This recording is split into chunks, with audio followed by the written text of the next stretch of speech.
Let's talk for just a moment here about sound effects as a career choice for your child. Many children become fascinated with making realistic sounds, starting with everybody's favorite sound effect, which is passing gas, of course. Whoops, excuse me. And including household pets.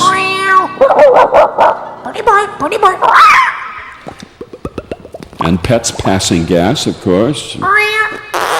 Yes. Gradually, a child learns to do guns. From old war movies, you pick up other sound effects.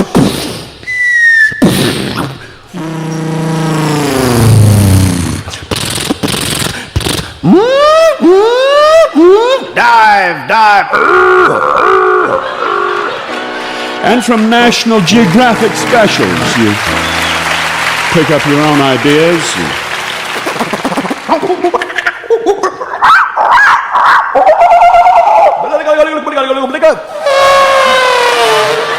And pretty soon you start to think to yourself, could I do this for a living? Well, does it require special talent to make a living in the sound effects field? Yes, indeed it does. It's simple to do chickens, of course. Those are easy. And cows. And pigs are no problem. Cows passing gas, that's more difficult. On the other hand, if you're able to do music, and if you can do a combination of music and dance, if you can do music performed in duet by animals,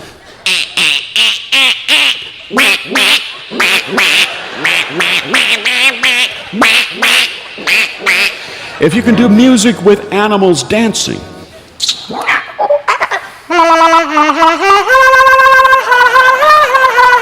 then maybe you have something there. Well, is the field of sound effects open to women? No, it's not. No, it's not open to women. Because there are sound effects that girls cannot make. Girls cannot do a beer can being opened. They can't do a good golf swing. They can't do a golf shot that, say, hits a cow.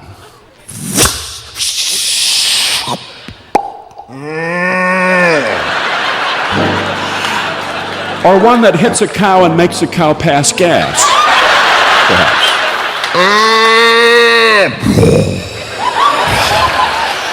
Girls are not able to do rockets, I'm afraid. Or do jet planes going over, so. Well, where can my child get instruction in the art of sound effects? I'm glad you asked. The Fred Newman School of Audio Realism, Box 101, Ansonia Station, New York City, has often been called the Harvard of sound effects. It's at the Fred Newman School that you move into the major leagues of sound effects, learning to do the all-important nose hum. Moving on from there to the fly on the windowsill. And the aquarium. And the opening of the dog food can.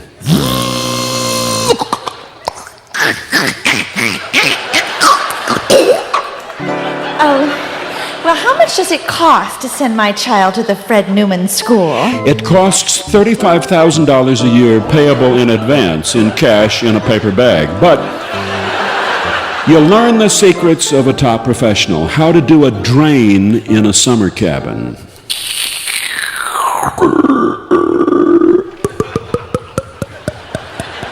How to do a car battery that's drained.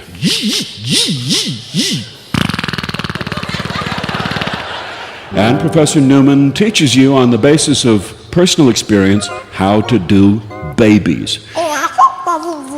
Professor Newman does the colicky, the fussy baby. Does the colicky baby with the gas and the hiccups.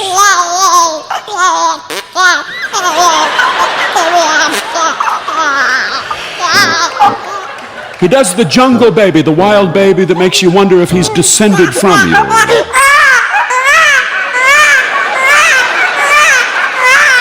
He does the accusatory baby.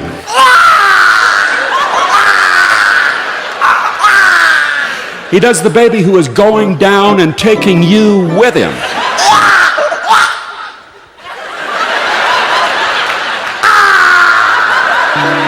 It's the Fred Newman School of Audio Reality. Send for a course catalog today, 50 cents in coin.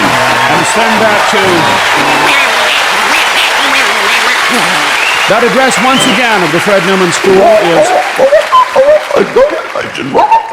Fred Newman, it's the name to trust when it comes to sound effects.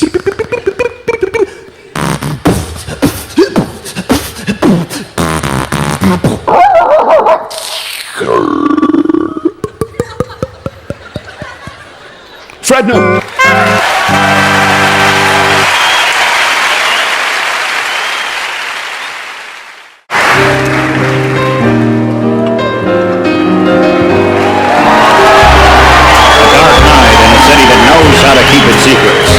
On the 12th floor of the Acme building, one man is trying to find the answers to life's persistent questions. Guy Noir, Private Eye.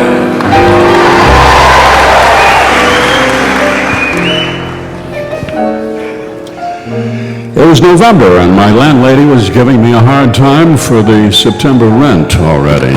Hey, I know you're Pounding in on the there. door. Come on, Guy. Just as his cold front moved in snow in Minnesota. And my health insurance company wrote to me suggesting I downgrade to a more basic plan called life insurance. It just all made me think about Florida and about my old pal Slats Moran at the Ocean View Country Club in St. Augustine, who had invited me to come visit him anytime, and here it was, anytime. Hey, Guy, come on down. Love to see you. Huh? Yeah? I'd like to see you. How's the weather down there? Perfect. How's the golf? Never better. Okay. So I have a little phobia about alligators, you know. I mean, you know, we hear stories up here, gators, you know, sneaking up behind people, chewing their pants off. Oh, no. Alligators aren't a big problem. Mostly they're attracted to pacemakers. Oh, I didn't know that. Yeah. They can sense pacemakers a mile away. It drives them wild, and they come tearing up. They'll rip a person to pieces. Oh, really?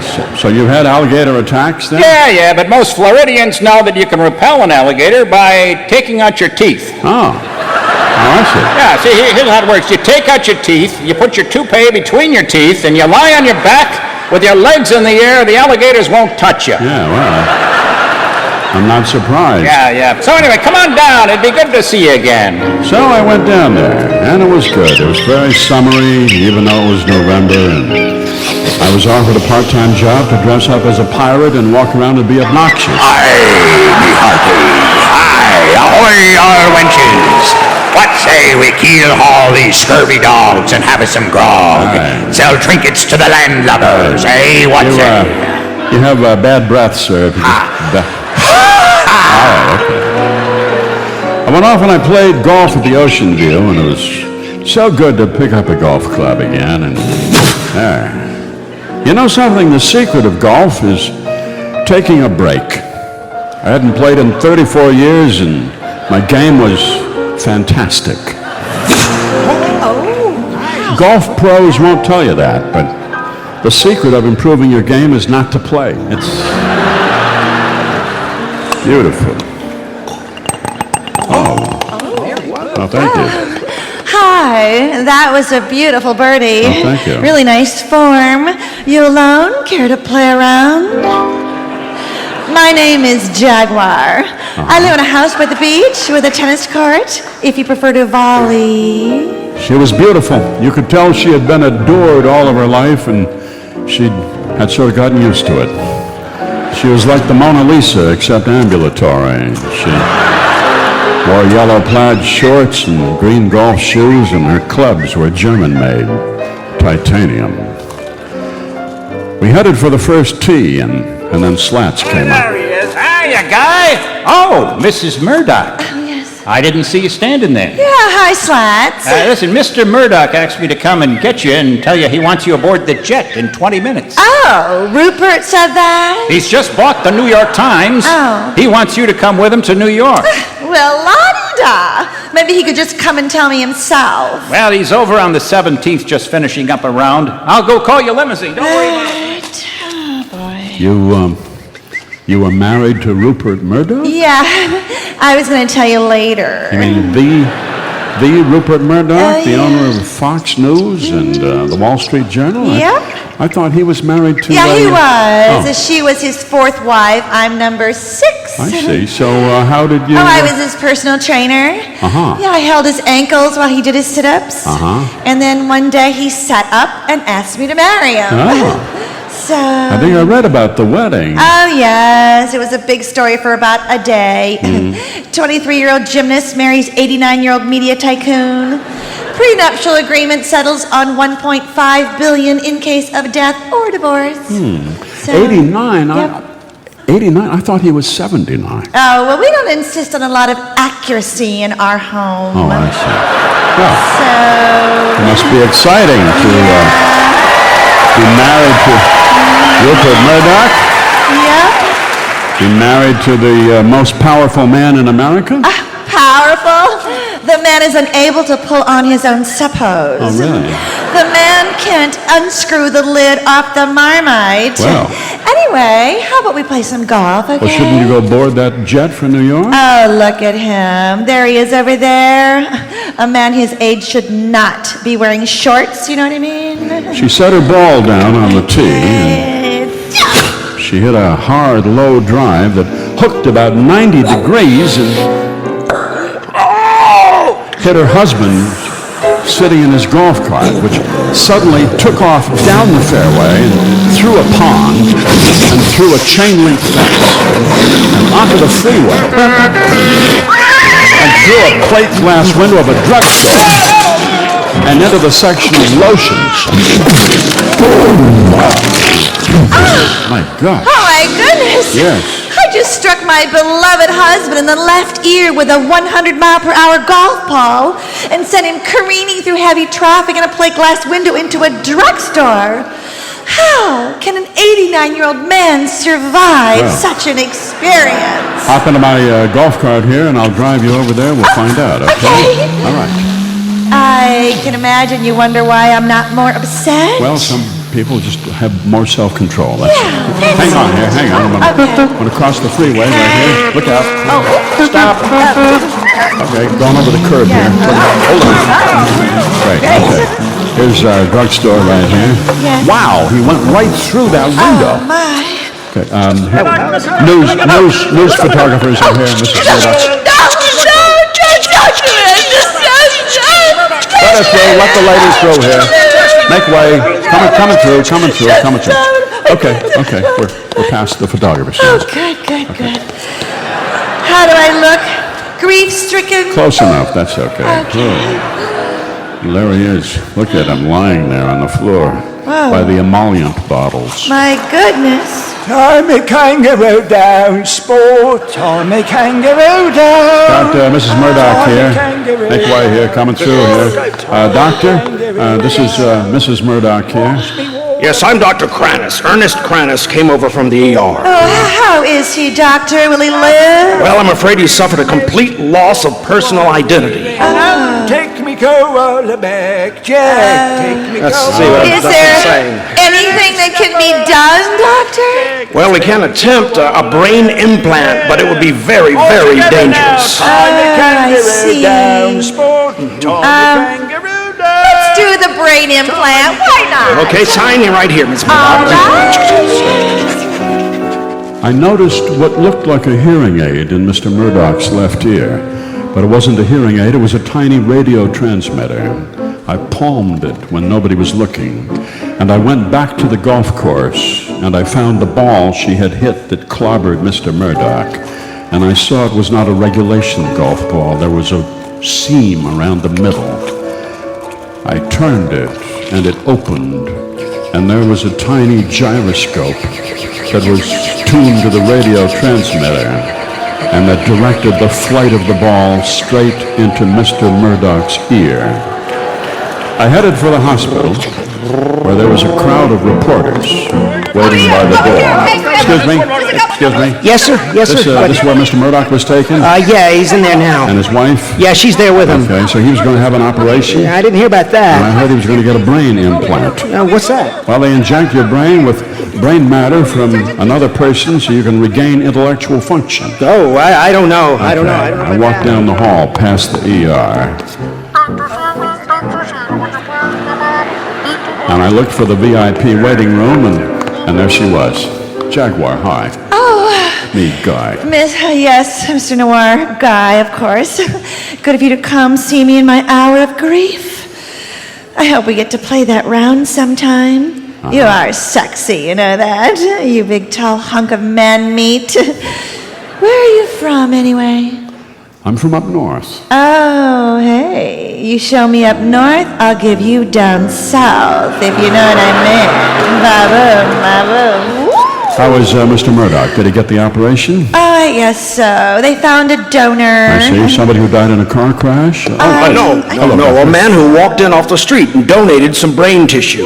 It's very simple, really. We simply use a needle to take out 2 milligrams of brain tissue and implant those in the patient. And now he's up, walking and talking. Really? A brain tissue donor just walked in here? Yes, a very nice man named Ira Glass. Oh, really? Glass? Yeah, Ira. Ever hear of him? I think so, yeah. I hadn't. He said he's from Chicago. Oh, look, here comes Mr. Murdoch now. This is really just sort of unbelievable. You know what? In chapter 2, I've got to call up Glenn Beck, get him straightened out about this whole Tea Party thing. Cutting taxes on the top 2% while you take away people's health care, that's just not right. My people are way out of line on all of that. So you're getting right back in the saddle, huh, Mr. Murdoch, huh? The fox is a smart animal. So why do we have these dodos and bird brains? O'Reilly, Hannity, Palin, where did they come from? I've got to get to New York. Go to NYC, straighten these people out. By the way, who are you? Who, me? Yes. The name's Noir, sir, Guy Noir. Where are you from? I'm from St. Paul. St. Paul. Right. Gene McCarthy was from St. Paul. Great man, you ever know him? I know him pretty well, yeah. Then I'm going to put you in charge of Fox News. Uh-huh. Get out there, tell those people to start telling the truth. How about you come with me to the Caribbean and I'll teach you scuba diving? Scuba skinny diving, Boy, that's huh? a very difficult choice. Pursuing the truth or pursuing you. Oh, well, don't take too long making up your mind. I mean, there was Mr. Murdoch offering me the power to change people's minds, and Jaguar offering me the chance to be ecstatically happy in a warm place. Do the right thing, Mr. Noir. Together, you and I can make this a better world. Together, you and I can enjoy the world there already is. 1.5 billion goes a long way towards finding happiness. I'm planning to donate $1.5 billion to public radio news. What? Travel fellowships. We'll send reporters around the world. I just want to take a long trip around you, Guy. Around and up and down. I headed for the airport. I was still unsure whether to go to the Caribbean or go to New York and take over Fox News. And somehow I wound up on a plane back to St. Paul, Minnesota, and arrived in a snowstorm. Took a cab to my apartment. I had to scrape the ice off the windows and turn on the heat. Didn't get really warm until she called me.